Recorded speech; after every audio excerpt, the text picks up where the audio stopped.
Hey Narwhals, I'm your host Luke Narwhal, and today we'll be reading How Do You Stay in the Weight Loss Mindset? Focused, not giving up, etc.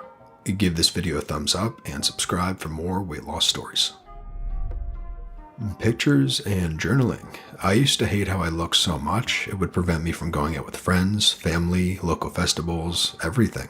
Because of this, I don't have any pictures of myself from when I was 13 to 19. I don't even have graduation photos from high school. I take pictures all the time now, and it's amazing to look back on how different I look and how different I feel. I won't even notice I've lost weight until I look at a picture and think, man, my knees look really different now, and then start thinking, wow, I haven't had a sleepless night due to knee pain in over a month. I have lots of before and afters saved to my phone, so whenever I'm laying down not wanting to exercise or about to order delivery food, I can look at it and sort of spiral into how much better I feel now that I'm losing weight. Also, journaling little things that make you feel good. A few months ago, I wrote a journal entry saying how proud of myself I was for losing 25 pounds. Didn't even realize I've lost 50 pounds until I thought about it. That pizza binge seems a lot less desirable now that I'm thinking about my long-term goals and getting my head out of the clouds.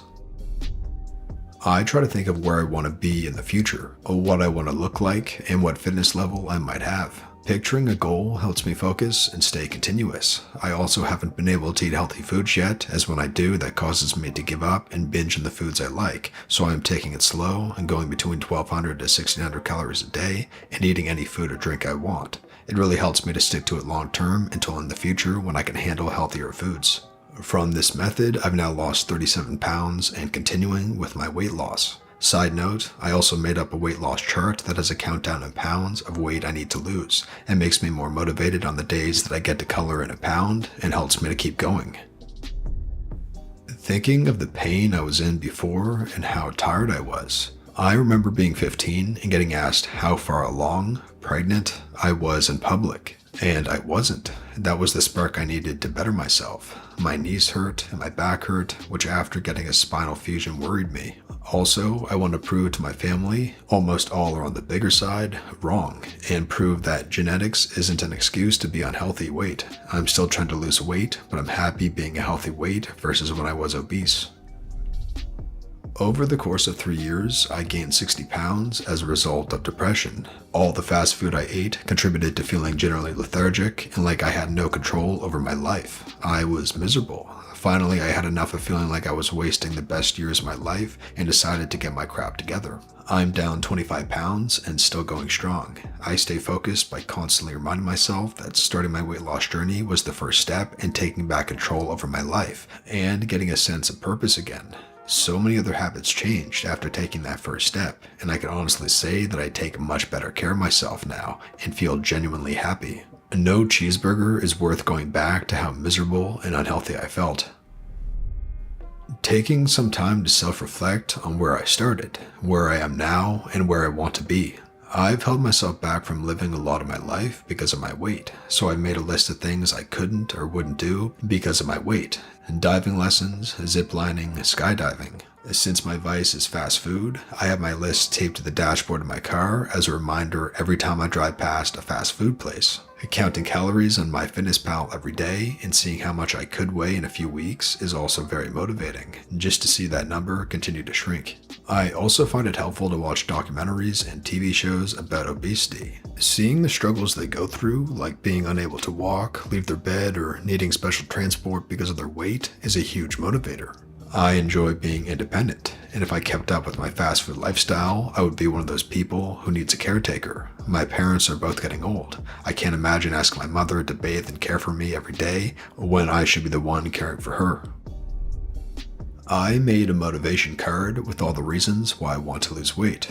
I made a video to myself at my lowest point, highest weight, opening up about how I feel and why I should keep pushing to reach my goal weight. Reading a good book to really change my behavior with food and make sure it's a lifestyle change, cognitive therapy. I made my own weight loss plan, planning months ahead with weigh-in days, mixing it up, and breaks to prevent plateau. This really helps me to stick with it and keep thinking long term. I use an app to plan every meal and snack a week or so in advance on moments I feel strong and motivated. I listen to podcasts about weight loss, health, and self-care and self-love. Make before and after pics and look at them from time to time. Also looking at old pics when I was much smaller, visualizing myself at that weight again.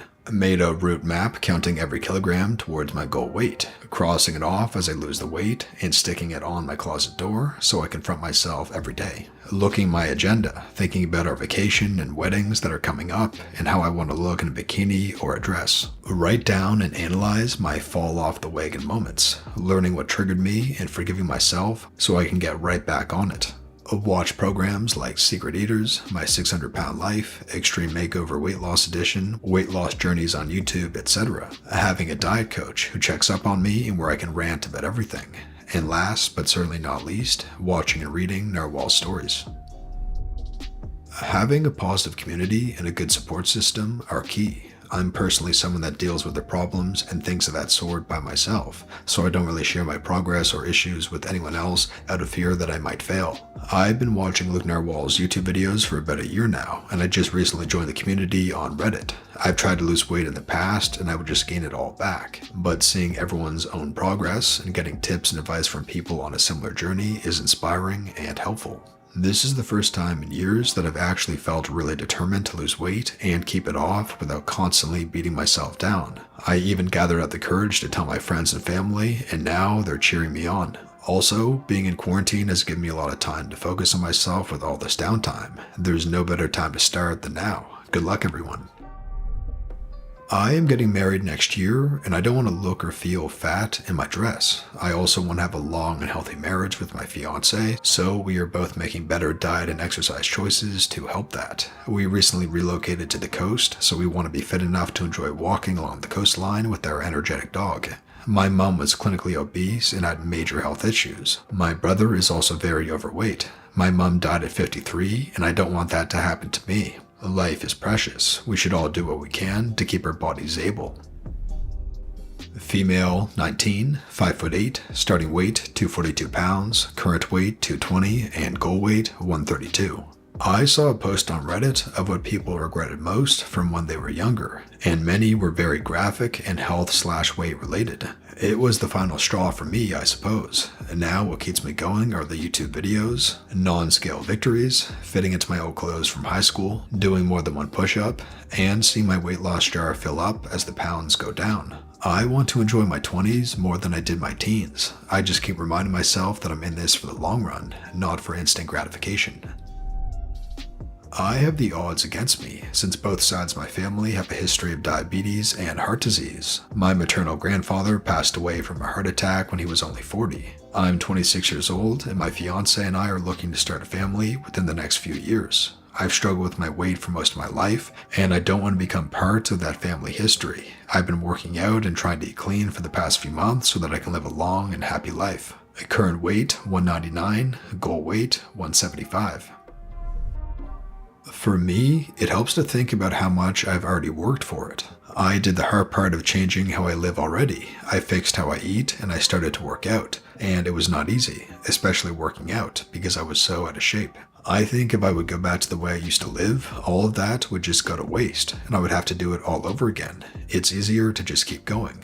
Of course, it also motivates me to see the changes in my body that have already happened. It reminds me that anything is possible. Just keep telling yourself, yes, I can. Female, 18 years old, 5 feet, 97 pounds. Starting weight, 115 pounds of pure fat. Personally, when I first committed myself to losing weight and becoming healthier, it was all motivation. Since that was about 4 years ago, I've lost some of my motivation and now rely on discipline. I think that discipline is more effective than motivation, because for some people, motivation comes in waves. I'm one of those people. In these 4 years, I've fluctuated a lot, but recently I've decided I need to act like an adult since I'm attending college this year and learn to be disciplined. A recent motivation that pairs with my discipline is to not gain the freshman 15. It's kind of a challenge with my dad to prove to him that I can be disciplined when I'm all on my own. He is supportive of me. Don't take our challenge the wrong way. So yeah, moral of the story is, when the motivation fades, you have to teach yourself discipline. For me, that means not eating at night anymore and sticking to workout plans and intermittent fasting. I've been doing this long enough to recognize my patterns. Lose weight, feel proud, eat chocolate. Lose weight, feel proud, eat pizza. Get drunk, sleep all day, and do no exercise. Get drunk, don't sleep, go to work, eat pizza. Being in lockdown and away from my usual pattern triggers has been monumental for my mindset. I used to always wish I had more time to do more consistent exercise or cook, as well as fitting in work and a social life. For the first time, and probably only time in my life, I have been handed unlimited time to reach my goals. I'm currently in competition with myself to see how far I can push my body and how much energy I can put into working out and bettering myself. However, it is all about mental toughness. I am following a program called 75 Hard. Although not a program for weight loss, it is all geared towards mental toughness, and a byproduct of mental toughness for me has been weight loss. Doing the things I should be doing but don't want to do has been instrumental in changing my mindset, my habits, and my weight. So, the 3 things I do to stay focused with my weight loss are: 1. Recognize what your harder choice is and then do that. 2. Recognize your patterns and fix them. 3. Be in competition with yourself, because being better than you were yesterday is the only thing that matters. I think the biggest factor is realizing that you have 2 options: live unhealthy and suffer the consequences, or put in the daily work to maintain a healthy body for hopefully a long and productive lifespan. Doctors will tell you those who fail to do the bare minimum of diet and exercise often subject themselves to a slow and painful decline. They often spend the last 10 years of their short life in and out of the hospital with preventable conditions. I have seen it personally with my aunts and uncles who have now hit their 60s. Sleep apnea, heart problems, immobility, tooth decay, and diabetes, just to name a few. Most are in nursing homes, and let me tell you, it is not a dignified way to live. Now, my father-in-law, on the other hand, he from day one has always been active in sports, rowing, cycling, and walking. He is not a go-getter, nor does he eat what most would consider a clean diet. But when he starts getting a little thick in the middle, my father-in-law will say, well, less dessert and more exercise this week. And then he does it. He is a slim man who still maintains his house and does weekly grocery shopping. My father-in-law is 87 years old. Now, I understand that there are many factors to health, but when I turned 30, I started noticing a difference. I was tired, very tired. My weight was steadily going up. My knees started acting up. That's when I realized that I needed to make diet and exercise a daily habit. The more fit you become, the more you realize how attainable health can be. An hour out of your day to sweat and get outside is a negligible addition to your daily routine. How much time do we spend on Netflix, everyone? And a good diet is simply a matter of just not buying the junk in the first place. You must take a hard look at what you eat and really truly understand portions. It has become crystal clear to me that life is a matter of small daily choices, and I am fortunate enough to have witnessed both outcomes. That is all the motivation I need to stick to making health a priority. And that brings us to the featured narwhals of the day from our subreddit. Our subreddit is a place to share pictures, ask questions, and get support on your weight loss journey. To join, just open the description below and click the top link. Click Use App, install the Reddit app, create an account, and then click Join once you're at our subreddit. We'd love to have you join us on the subreddit. Once again, the link is below. Upvotes 2805 says, female, 21, 5'5", 200-ish pounds to 150. Picked out my wedding dress today. Never thought I'd fit into something taken right off a mannequin, but here we are. Sorry for the reversed order. Kaijda says, January 24th versus today, 313 pounds to 290.2, 23 pounds down. It's only 20 pounds, but the amount of non-scale victories that I see on a daily basis are so motivating. Be gentle with yourself, stay safe, and wash your hands. Gillis says, 10 pounds down, 5 more to go. I know my weight loss isn't as impressive or as much as others, but I can't help but be proud of it. I'm finally in a healthy weight range. Thanks for sharing featured narwhals. If you enjoyed this video, be sure to give it a thumbs up and subscribe for more weight loss stories that help you stay on track. Thanks for watching narwhals, and I'll see you in the next one.